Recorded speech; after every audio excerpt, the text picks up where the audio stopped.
O aniversário que desmoronou em silêncio. O restaurante era daquele tipo que ele sempre escolhia: luzes amenas, toalhas impecáveis, garrafas de vinho com preços que faziam os olhos arderem. Eu tinha vestido o vestido azul que ele disse adorar, aquele que marcava a cintura e deixava os ombros à mostra. 35 anos, eu repetia para mim mesma enquanto ajustava o colar. 35 anos de casada, 20 deles fingindo não ver as rachaduras. Ele chegou atrasado, como sempre. Desculpas murmuradas entre beijos secos na bochecha, o cheiro de um perfume que não era o meu grudado na gola da camisa. Sentou-se à mesa com um sorriso que não alcançava os olhos, os dedos tamborilando no guardanapo como se contassem os segundos até poder escapar. Foi quando ela entrou. Não a vi primeiro. Vi ele ver. O corpo tenso, os lábios pressionados em uma linha fina, os olhos escorregando para o lado como se o chão tivesse se aberto sob seus pés.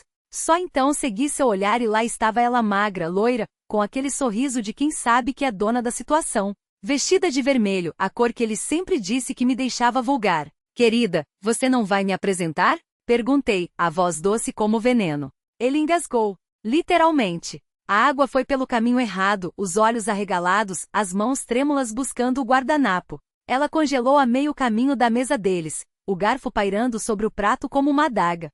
Carol, ele gaguejou tossindo. Isso não é o que parece. Não precisei responder. Só levantei a taça, brindei ao ar e sorri. Feliz aniversário, amor. Minha voz não tremia. Parece que finalmente temos algo para comemorar. O garçom chegou com a sobremesa nesse exato momento. Um bolo de chocolate com velinhas, a mesma que ele pedia todo ano. Desta vez, porém, as chamas refletiam no suor frio de sua testa. Ela virou as costas e saiu. Ele ficou, paralisado, como um rato diante da cobra. E eu cortei o primeiro pedaço do bolo com uma calma que me assustou. Vai ficar aí parado ou vai me contar desde quando? Perguntei, passando a faca pelo prato com um som metálico. Ele não respondeu. Não precisava. Os olhos dele já tinham confessado tudo. O garfo tilintou contra a porcelana quando ele finalmente se mexeu, como se o som pudesse quebrar o gelo que se formara entre nós. Os dedos dele tremiam ao pegar o talher, mas não pela sobremesa, pelo peso daquilo que não havia sido dito. Foi antes do nosso casamento, ele murmurou, os olhos fixos no bolo, como se as velas ainda queimassem e pudessem iluminar uma saída. Só uma vez. Uma noite estúpida, depois daquela conferência em São Paulo. Eu estava bêbado, Carol. Não é desculpa, eu sei, mas você repetiu, completei, sem alterar o tom. A faca deslizou pelo chocolate, cortando-o em fatias precisas, como se estivesse dividindo algo muito mais do que uma sobremesa. 3 vezes pelo menos. 2 com ela, uma com a estagiária do seu escritório. Seu rosto empalideceu. Não por surpresa, mas porque finalmente entendia, eu sabia há meses. Como? O cheiro dela no seu casaco, quando você voltou da tal conferência. Girei a taça entre os dedos, observando o vinho escuro aderir às paredes de cristal, a mensagem no celular que você deixou aberto na pia, enquanto tomava banho. A mesma que dizia: não posso esperar até segunda. E claro, os olhares. Você sempre foi péssimo em esconder quando está mentindo. Ele engoliu em seco. O garçom passou por nós com uma bandeja de café, mas nenhum dos dois o notou. O restaurante inteiro parecia ter se reduzido àquela mesa, àquela faca, àquele silêncio que gritava. Eu ia te contar. Ele sussurrou, como se a frase pudesse, sozinha, redimi-lo. Só não sabia como. Não, corrigi, levantei a fatia de bolo ao nível dos meus lábios e sorri, lenta, quase carinhosamente. Você não ia. Você só foi pego. O celular dele vibrou no bolso. Ele não atendeu. Não precisava. Ambos sabíamos quem era. Ela está esperando você do lado de fora, disse, mastigando com uma delicadeza exagerada. No carro preto 2 quadras abaixo. Você sempre deixa as chaves no gancho da entrada. Conveniente. Seus dedos se fecharam em punhos sobre a toalha. Não por raiva, mas por vergonha. Ou medo. Talvez os dois. Carol, por favor. SHHH. Coloquei o indicador sobre os lábios como se estivéssemos brincando de um jogo qualquer. Não estrague a noite. Afinal, é o seu aniversário. Ele olhou para a porta, depois para mim. Havia algo em seus olhos que quase me fez sentir pena. A certeza de que não importava o que fizesse dali em diante, já havia perdido. Você vai me perdoar? A pergunta pairou entre nós, frágil como um fio de seda. Poderia tê-la respondido com um grito, com lágrimas, com a faca cravada na mesa. Em vez disso, só sorri novamente e tomei um gole de vinho. Claro que sim, amor, menti, com a mesma facilidade com que ele mentira para mim durante meses. Mas não hoje. E quando ele se levantou, trôpego, como se carrega um corpo que já não lhe pertencia, não o detive.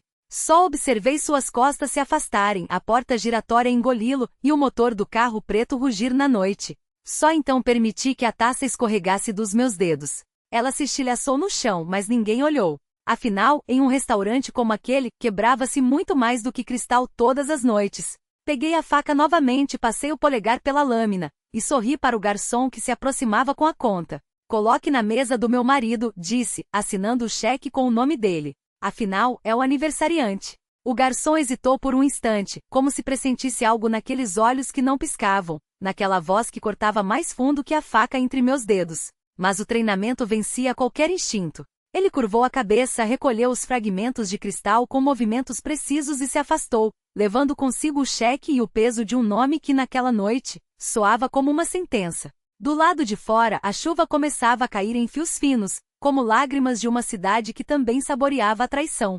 O carro de Lucas já não estava mais à porta. Em seu lugar, apenas o reflexo distorcido das luzes do restaurante na poça que se formava na calçada, manchas douradas tremeluzindo sobre o asfalto molhado. Levantei-me devagar, ajustando a bolsa de couro preto ao ombro.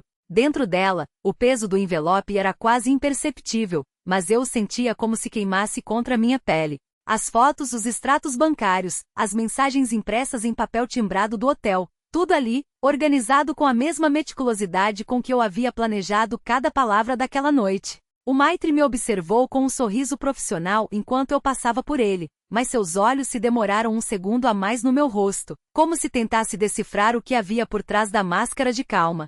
Não havia nada para decifrar, só o vazio que precede a tempestade. Na rua, o ar cheirava a ozônio e gasolina. Respirei fundo, sentindo o frio da chuva no rosto, e caminhei até o meu carro, estacionado 2 quadras abaixo. Não havia pressa. Lucas já estaria em casa, ou talvez no apartamento dela, aquela mulher de riso fácil e unhas vermelhas, que achava que roubar um homem era o mesmo que ganhar um prêmio. Abri a porta do carro e deslizei para o banco do motorista. Antes de ligar o motor, tirei o celular da bolsa. A tela iluminou meu rosto, revelando os traços afiados, os lábios pintados de um vermelho que agora parecia sangue seco. Digitei uma mensagem curta, sem destinatário salvo na lista de contatos. Só um número memorizado há semanas. Já começou. Em seguida, apaguei o histórico. O motor ronronou baixo quando virei a chave. As luzes dos faróis cortaram a escuridão, revelando a rua vazia à frente. Não olhei para trás. Nunca olhei. O primeiro passo já estava dado. O resto era só questão de tempo. O carro deslizou pela cidade como uma sombra entre sombras, as ruas molhadas refletindo o brilho frio dos postes. Não chovia mais, mas o ar ainda cheirava a terra úmida e asfalto, aquele perfume denso que antecede algo inevitável. O celular vibrou no console, uma vez só. Não era uma mensagem, mas um lembrete. O relógio marcava 22h47, o horário em que o último trem da linha norte partia. Ela sabia que Lucas pegaria aquele trem. Sempre pegava. A rotina era seu maior ponto fraco, e ela havia estudado cada detalhe como um mapa de Minas. O café da manhã às 7, a saída do escritório às 6h30, a parada no bar da esquina para um uísque duplo antes de seguir para o apartamento dela, onde a mulher de unhas vermelhas já estaria deitada na cama, fingindo ler um livro enquanto esperava o som da chave na fechadura. Mas hoje não haveria trem. Não para ele. Estacionou 2 quarteirões antes da estação, em um trecho mal iluminado onde as câmeras de segurança piscavam intermitentes, como se estivessem morrendo. Desligou o motor e ficou ouvindo o tic-tac do metal esquentado, o próprio carro respirando depois da corrida. Na bolsa, entre o batom e a carteira, o peso frio da pistola era um segredo que não precisava ser dito em voz alta. Saiu sem pressa, ajustando a echarpe de seda preta que escondia o suficiente sem chamar atenção. Os saltos batiam no chão em um ritmo preciso, como o metrônomo contando segundos até o fim de algo. Na calçada, um homem passava com um cachorro na coleira, a criatura farejando o ar com desconfiança. Ela não olhou para ele. Homens como aquele não importavam. A estação estava quase vazia, apenas um funcionário sonolento atrás do guichê e uma mulher idosa sentada em um banco, as mãos enrugadas apertando uma bolsa de plástico com pães. O painel eletrônico anunciava a chegada do trem em 3 minutos. Ela se encostou a uma coluna, cruzando os braços, e esperou. Não demorou. Lucas apareceu na escadaria. o casaco aberto apesar do frio, a gravata solta como se já estivesse se despir antes mesmo de chegar ao destino. Caminhava com a confiança de quem nunca imaginou que o chão pudesse se abrir sob seus pés. Parou no meio do saguão, tirando o telefone do bolso, provavelmente uma mensagem dela, a outra, confirmando que a cama estava quente. Foi quando ela se aproximou. Você esqueceu algo no carro, disse a voz baixa, mas claro o suficiente para ser ouvida sobre o zumbido das luzes fluorescentes. Lucas levantou os olhos, demorando um segundo a mais do que deveria para reconhecê-la. O rosto dele passou por uma sequência de expressões. Primeiro a confusão, depois o desconforto, e por fim aquele sorriso automático, o mesmo que usava com as secretárias quando não lembrava os nomes delas. Ah, olá! Não estava esperando. Eu sei. Ele riu nervoso, passando a mão pelo cabelo. O trem apitou ao longe, anunciando sua chegada. Bem, obrigado por trazer, mas não era necessário. Podia ter me ligado. Ela não respondeu. Em vez disso, estendeu a mão e tocou levemente o braço dele, como se fosse um gesto de despedida. Os dedos dela deslizaram até o pulso, onde a pele era mais fina, mais vulnerável. Lucas sentiu o toque e recuou meio passo, mas já era tarde. O que foi que você esqueceu? Perguntou, a voz agora com um tom de alerta. Ela sorriu. Não era um sorriso gentil. A verdade. O trem entrou na estação com um rugido, as portas se abrindo em um suspiro mecânico. A mulher idosa se levantou, arrastando os pés em direção aos vagões. O funcionário bocejou e virou a página de um jornal amarelado. Lucas tentou se afastar, mas ela seguiu, colada a ele como uma segunda pele. Escute, começou ele, baixando a voz. Se é sobre dinheiro, podemos conversar. Se é sobre ela, eu termino hoje mesmo. Só me dê um tempo. Não é sobre ela, disse ela, enquanto o trem apitava novamente impaciente. Nunca foi.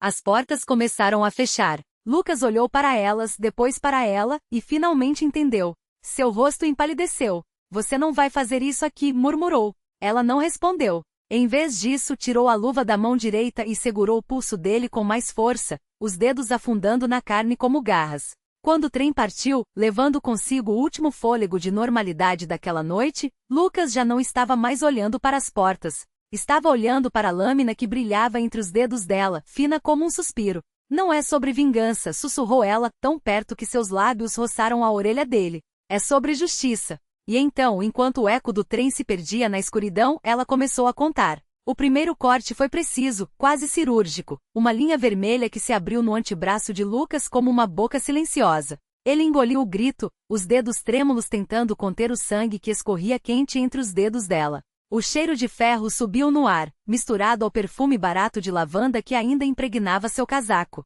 3 anos, ela disse, a voz tão estável quanto a mão que segurava a lâmina. 3 anos desde que você assinou aquele papel e deixou que enterrassem o corpo dela como se fosse lixo. 3 anos fingindo que não sabia o nome dela. Lucas balançou a cabeça, os olhos arregalados.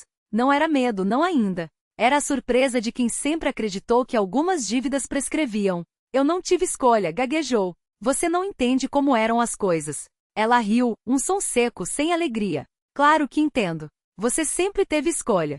Só nunca escolheu ela. O segundo corte veio antes que ele pudesse reagir, desta vez mais fundo, rasgando a pele até quase tocar o osso. Lucas gritou agora, um som gutural que se perdeu entre os trilhos abandonados da estação. Não havia ninguém para ouvir. Nunca havia. Primeiro foi o emprego, continuou ela como se recitasse uma lista de compras. Depois, o apartamento. A seguir, os amigos. Você a isolou tão bem que quando ela sumiu, ninguém nem percebeu que deveria procurá-la. Ela estava doente. Lucas cuspiu, o suor escorrendo pela testa. Você não sabe o que ela era capaz de fazer consigo mesma. A lâmina parou a meio centímetro de seu pescoço. Por um segundo, ele pensou que ela iria desistir. Então ela sorriu, e foi pior do que qualquer golpe. Eu sei exatamente o que ela era capaz, sussurrou. Porque eu era a única que ainda ligava. O terceiro corte não foi em Lucas. Ela virou a lâmina contra si mesma, rasgando a manga do próprio casaco até expor a cicatriz irregular que serpenteava do pulso até o cotovelo,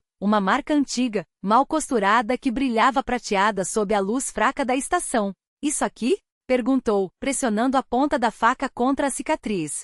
Foi ela quem fez. Na noite em que você trancou a porta e deixou que ela se afogasse em pílulas. Eu cheguei tarde demais para salvá-la. Mas não para você. Lucas tentou recuar, mas suas costas bateram contra o pilar de concreto. O sangue de ambos se misturava no chão. desenhando padrões que pareciam letras, palavras que ninguém mais lia. Você é louca, murmurou, a voz falhando. Não, ela respondeu, limpando a lâmina na sua camisa. Sou apenas a última pessoa que ainda se lembra. E então, quando o primeiro trem da madrugada começou a se aproximar ao longe, com seus faróis cortando a escuridão como olhos curiosos, ela finalmente deixou a faca cair. Não porque tivesse terminado, mas porque algumas justiças não cabem em uma única noite.